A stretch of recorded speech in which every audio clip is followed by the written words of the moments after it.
Across the street from a busy modern medical complex is a grand old house. It was built by William Morrison Tallman for his family in a town that had recently been named Janesville, Wisconsin. Completed in 1857, the house was known for some time as the finest and most costly residence in Wisconsin. And it's the only house in Wisconsin where Abraham Lincoln is known to have stayed.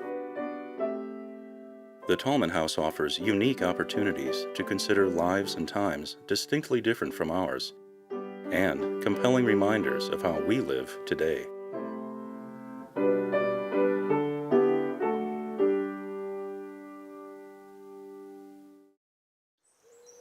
Throughout the vast western states and territories, the federal government had sent surveyors to map and define the wilderness.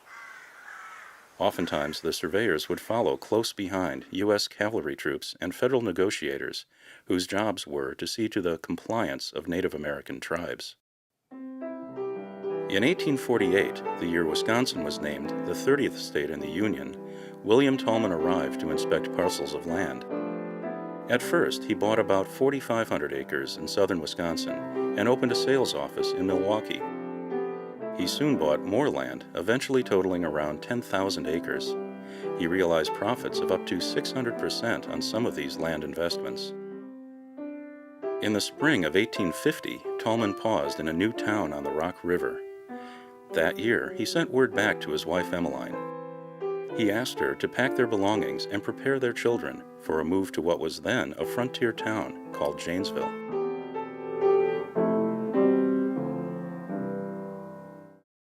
There were other families in Janesville who could boast of special amenities in their houses, but none could match the quality and quantity to be found in the Tallman home. Each of the 4 bedrooms had its own sink fed by rainwater cisterns on the 3rd floor. There were bell pulls in 2 of the bedrooms and in the library, which connected to bells in the basement kitchen. The servants could tell them apart by the different tone for each bell. Down the hall from the bedrooms, past the servants' quarters, was an indoor privy, quite an advantage for a family in a frontier town. Rainwater cleared the pipes down a brick-lined sewer to the river. For the servants, the day began before sunrise. The Tallmans hired a brother and sister, John and Eliza O'Connor, to help them around their new home. Much of the O'Connors' day was spent working in the basement. In the kitchen, meals would be prepared around this table and at the coal-burning stove and oven. The Tallmans kept cows at their farm nearby, and buckets of milk would be brought to the dairy room to be made into butter and cottage cheese. The youngest child, Gussie, was blessed with a lively mind and high spirits. She received quite a comprehensive education for a young woman of the time, and, more than anyone else in her family, enjoyed socializing. Women at the time were discouraged from becoming overly interested in politics, but Gussie embraced her parents' belief in the abolition of slavery. When John Brown was hanged for leading an anti-slavery revolt at Harper's Ferry, it was Gussie who ordered this picture of him.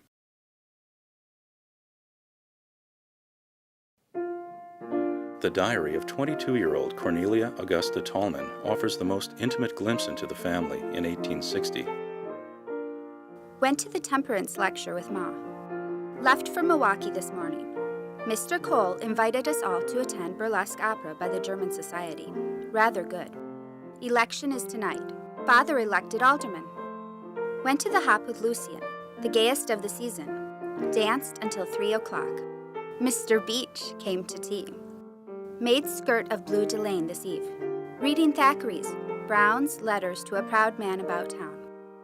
Ma and self went downtown shopping. Pleasant but chilly. Wrote to Abe Lincoln this morning. Dressed for the party. Kept B waiting, of course. Received a note from Abraham Lincoln tonight. The family first met Abraham Lincoln in 1859. As politically active Republicans, they were interested to learn that the candidate from Illinois was to speak in Beloit. William Tallman and the editor of the Janesville Gazette traveled to this ballroom in Beloit for the event. It was mobbed by 3 times the number of people the hall could hold. William Tallman invited Lincoln to speak in Janesville, and they rode north together in Tallman's carriage. Lincoln had been a young captain in the U.S. Cavalry, and he remembered the road to Janesville from the Black Hawk War of 1832. On October 1, 1859, Abraham Lincoln spoke before a small crowd in Janesville, as there had been little time to announce his visit. The primary subject of his speech was the abolition of slavery.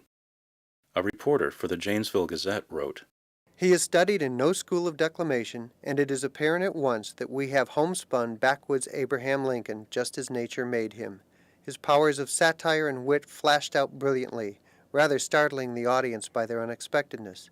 His listeners will long retain a vivid recollection of that tall, gaunt form, stooping towards his hearers, his countenance full of humor, or frowning with scorn." Rock County replied enthusiastically. It provided the most volunteers of any region in the state during the early years of the war, and men were seen off with parades and feasts of patriotic fervor.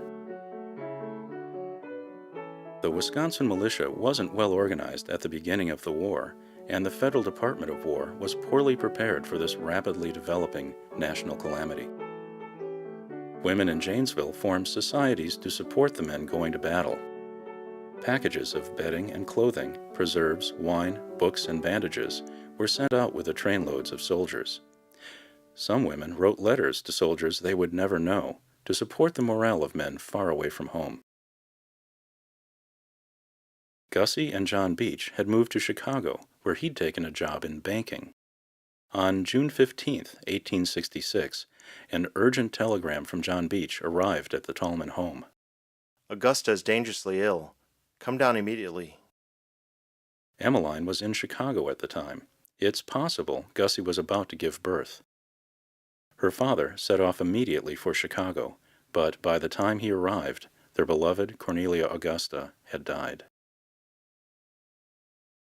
The family was devastated, and the character of the house had changed as well.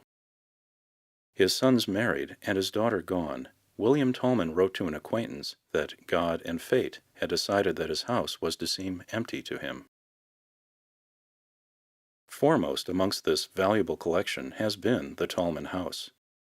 Very little about the house has been altered since the early years of Janesville. Articles that needed replacing, such as carpets, have been recreated from photos or from designs of the period. Preservation and restoration have been ongoing endeavors, funded in large part by the generosity of the community. The Rock County Historical Society has collected and preserved more than 3,000 of the family's personal items. At least 75% of the furnishings now in the house were used by the Tallmans.